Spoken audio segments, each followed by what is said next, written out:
Are you constantly spiritually stumbling and falling? Well, I'm glad you're here. This is part 6, step 5 of a biblically proven method to a fall-proof Christianity, as described in 2 Peter 1 and 10. He says, "Wherefore, the rather, brethren, give diligence to make your calling and election sure. For if you do these things, ye shall never fall." In this series, we will examine those things spoken of. Are you ready? 2 Peter 1 and 5, he says, "And besides this, giving all diligence, add to your faith virtue, and to virtue knowledge, and to knowledge temperance, and to temperance patience." Patience is our lesson today. Patience is not just the ability to wait, but it's the ability to persevere while you're waiting, the unyielding determination to continue. There are seasons of refreshing that come from the Lord, but most days are an all-out warfare against our flesh. Many in the church world do not grasp that this must be the most critical battle in their life.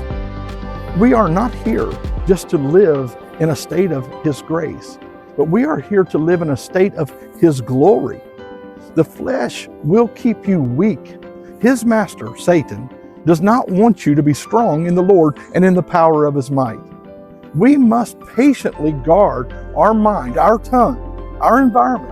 The flesh is sensual, meaning it's fed by the senses. Every song, every image, every conversation, even a familiar scent can resurrect that desire. I once counseled with a man in prison, a severe cocaine addict, who was about to be released, but he had done nothing to prepare himself for life outside the prison walls. I told him he wasn't ready. He grew defensive and angry.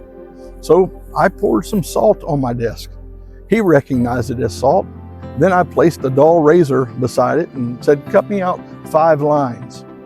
As he mimicked the act of cutting out the cocaine, his hands began to shake. His eyes welled with tears. He finally threw the blade down beside the salt. He was shaking and he admitted, "I'm not ready." A simple, familiar movement had awakened a craving that outside the safety of my office would have destroyed him. So it is with the flesh.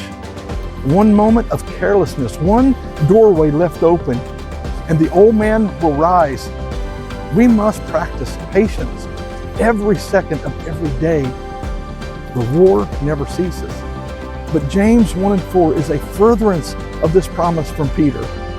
He says, "But let patience have her perfect work, that ye may be perfect and entire, wanting nothing."